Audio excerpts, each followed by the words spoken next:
안녕하세요. 오늘은 한 이야기, 마더속 수진과 해나의 관계가 맞이할 수 있었던 두 가지 다른 결말을 좀 보려고 합니다. 네. 이 법과 현실이라는 벽 앞에서 가족의 의미가 어떻게 달라질 수 있는지 그 두 갈래길을 한번 따라가 보죠. 네. 아주 흥미로운 주제인데요. 첫 번째 길은 이제 합법적인 가족이 되려고 하지만 현실에 좀 부딪히는 그런 이야기고요. 그렇죠. 다른 하나는 법의 심판, 또 긴 이별, 이런 고통을 겪고 나서 다시 만나는 이야기입니다. 네. 이 두 가능성이 보여주는 가족의 의미 또 그 무게에 대해서 좀 더 깊이 들어가 보면 좋겠습니다. 좋습니다. 그럼 첫 번째 시나리오, 또 다른 가족 이야기부터 볼까요? 여기서는 수진이 해나를 정식으로 입양하려고 애쓰잖아요. 네, 그렇죠. 근데 이제 미혼이라는 점, 또 뭐 경제적인 상황, 이런 현실적인 문제들이 딱 가로막죠. 맞아요. 특히 그 입양 심사 과정에서 나오는 질문들이 현실이 참 냉정하다는 걸 보여주죠. 네, 이게 그냥 단순한 절차가 아니라 뭐랄까, 모성애나 사랑 같은 가치들이 어떻게 보면 사회적, 경제적 잣대로 평가받는지 좀 그런 걸 드러내는 것 같아요. 맞아요. 심사관이 딱 그러잖아요. 단순한 사랑만으로는 아이 책임지기 어렵습니다. 현실적으로 감당 가능하세요? 이렇게 좀 날카롭게 물을 때요. 네. 그때 수진이 두려움을 솔직히 인정하면서도 이렇게 말하죠. 제가 완벽한 엄마는 못 되겠죠. 하지만 해나 옆에서 같이 배우고 또 성장하고 싶어요. 그 진심이 딱 느껴지더라고요. 그렇죠. 근데 결국 법적인 엄마라는 타이틀은 얻지 못하지만 그 관계 자체가 끊어지는 건 아니라는 거. 그게 이 시나리오의 핵심인 것 같아요. 네, 맞아요. 법적이나 사회적으로 인정받는 데는 실패했을지 몰라도 뭐랄까 그들만의 방식으로는 관계를 계속 이어가는 거죠. 네, 법적으로는 실패해도 수진이 해나 곁을 계속 지키는 거잖아요. 꾸준히 지지하고. 음, 시간이 흘러서 해나가 졸업하는 날 두 사람이 이렇게 따뜻한 눈빛을 나누는 장면이 참 인상 깊었어요. 네네. 수진의 마지막 내레이션도 그렇죠. 어쩌면 가족이란 꼭 피를 나누거나 한 집에 살지 않아도 서로의 곁을 지키려는 그 마음 자체에서 시작되는 건지도 모른다. 이 말이 참 여운이 길더라고요. 근데 왜 그게 딱 법적인 테두리를 넘어서는 관계의 지속성을 보여주는 거죠. 그렇죠. 지속성. 여기서 바로 그 지속성에 주목해야 할 것 같아요. 그러니까 제도의 틀 안으로는 못 들어갔지만 그 함께 시간을 보내고 서로를 지지하는 그 행위 자체가 어쩌면 가족을 만드는 어떤 본질적인 요소가 될 수 있다. 이걸 보여주는 거죠. 어떻게 보면 제도보다는 관계의 진리나 의지, 여기에 좀 더 무게를 둔 결말이라고 볼 수도 있겠네요. 그 관계의 질이라는 게 근데 현실의 어떤 법적, 제도적 장벽을 실제로 넘어설 만큼 강력하다고 봐야 할까요? 아니면 이건 그냥 이야기 속에서나 가능한 좀 이상적인 모습일까요? 아, 물론 현실에서는 훨씬 더 많은 어려움이 따르겠죠. 그건 분명해요.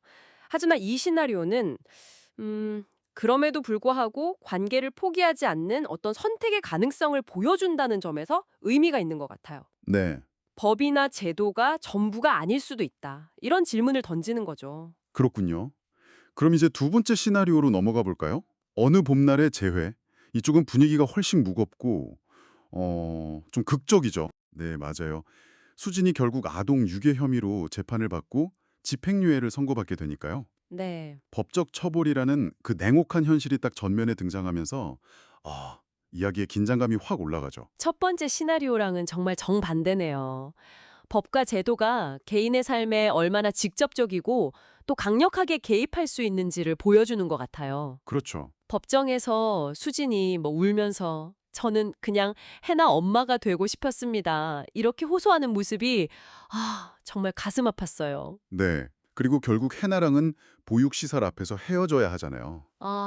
그 장면. 엄마, 나 두고 가지 마. 같이 가. 막 울부짖는 해나를 뒤로 하고 돌아서야 하는 그 장면은 정말 참혹하죠. 네.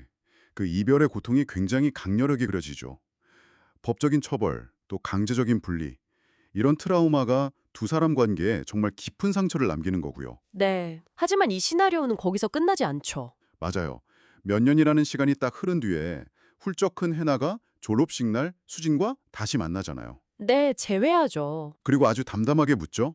엄마, 나 잘 컸지? 아휴, 긴 이별과 그 아픔의 시간을 다 견뎌낸 끝에 찾아온 재회인 거죠. 그렇죠.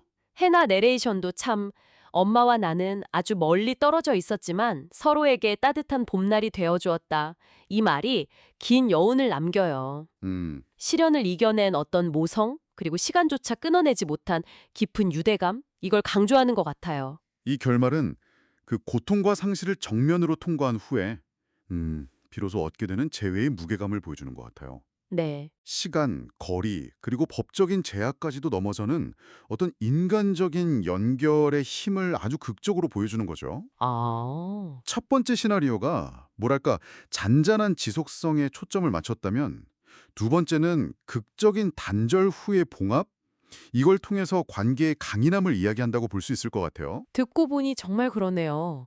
두 결말 다 결국 피가 섞이지 않아도 가족이 될 수 있을까? 이 질문에서 시작하는데 네, 그렇죠. 그 해답을 찾아가는 과정은 정말 판이하게 다르네요. 하나는 현실의 제약을 받아들이면서 관계의 의미를 다시 만들어가는 길이고, 다른 하나는 큰 시련과 이별 후에야 비로소 다시 이어지는 길이고요. 어떤 방식의 연격이 더 마음에 와닿으시나요? 글쎄요.